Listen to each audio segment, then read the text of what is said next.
His first flight around our solar system. Here's a picture of Mars. By the way, this is not a professional tape. As you can see, these pictures are in a picture album, and I've just got my camcorder out, and Wendell and I are flipping through the pictures. So this is not a produced tape for you to look at. So it'll probably never be on the market, but at least you get a chance to see some of these pictures. This is Mars just from a different direction with the sun very bright on it.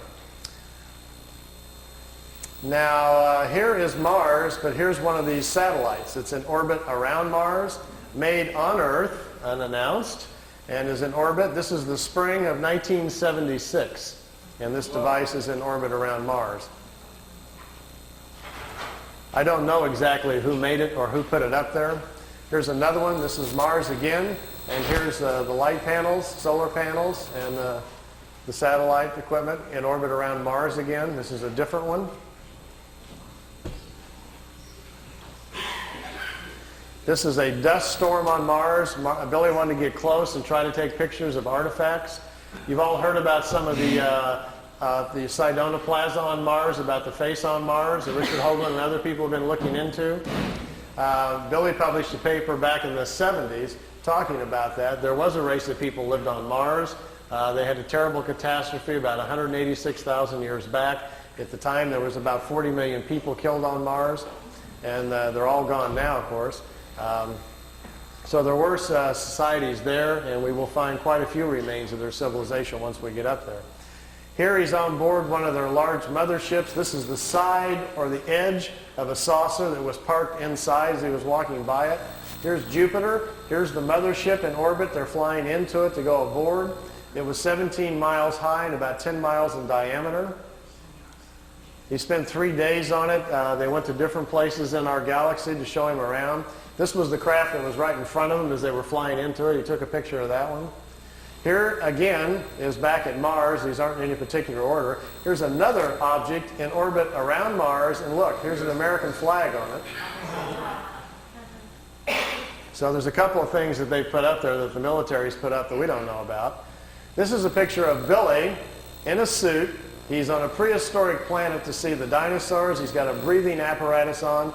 This is a Pleiadian man, and they've stepped outside of the ship so he can see the animal life on this prehistoric world. Got his picture taken too. That's pretty good. This jumps back here to, remember the Apollo-Soyuz hookup, us and the Russians back in '76? Billy asked him if he could go up and watch it. They said okay. They took him up. There's several pictures here of the Apollo-Soyuz hooking up with Earth in the background. Some of the wildest pictures he's got. I mean, just look at the vantage point. The planet's in the background. How else would you get this picture unless you were up there at that particular vantage point? Not a lot of people have that in their photo albums, you know. You can imagine the people at NASA would crack up, you know, they'd probably find it a little hard to believe at first, but they don't have pictures like this. Here it is when it's just hooked up. There's Earth in the background, and here's the two capsules coming together. This is the top of the mothership. There's windows, but there was nobody in the windows as they came into it. We really missed out here. Billy shot, he said, 3 or 4 rolls of film inside the mothership, talking to people and going up and down the halls and so forth. He lost all of the pictures. They were all stolen from him. We've only got 2 or 3 of them left, and they're really practically nothing.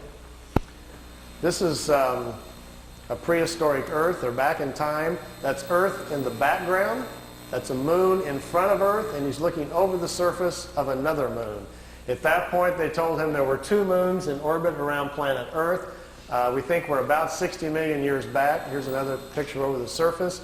Neither one of those moons is currently the moon that's in orbit now.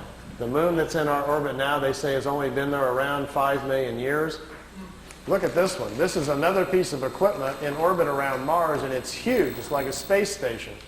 And it's in orbit around the planet. It's also from Earth. We haven't heard anything about that, have we? Here's the dinosaur pictures. Billy's back inside the ship, and there's a viewing screen in the craft, and he says he's taking these pictures. Here's our first dino. He's got kind of gold-brown skin, got large hind legs, short forelegs, and a head that looks kind of amphibian, like a vegetarian type. Here's the second one. There's a bird here apparently dropping some food or something. Is that Charles? Charles dropped his food.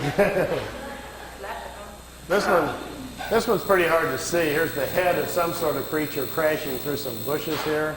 It's hard to tell. I know it's probably hard to see these anyway from back there, but just the idea that someone could actually go back in time just really gets my brain going. There's a bird. There's his eyes, some pretty nasty looking teeth. The last picture after this one is the strangest of all. It's a plant that has an insect head. Billy calls it a plantum. They were trying to explain to him how the evolution of different life forms goes. How, for instance, here's a plant life when the plants are the food kingdom of the world. When the plants evolve to a certain level of evolution, then these lower order forms, here's a small head, and this head is part of that plant.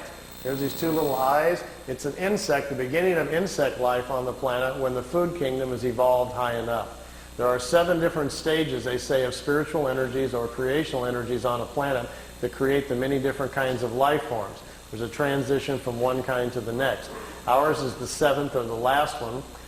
We have to wait until the animal kingdom has raised the evolution of the body material high enough so our cycles can start.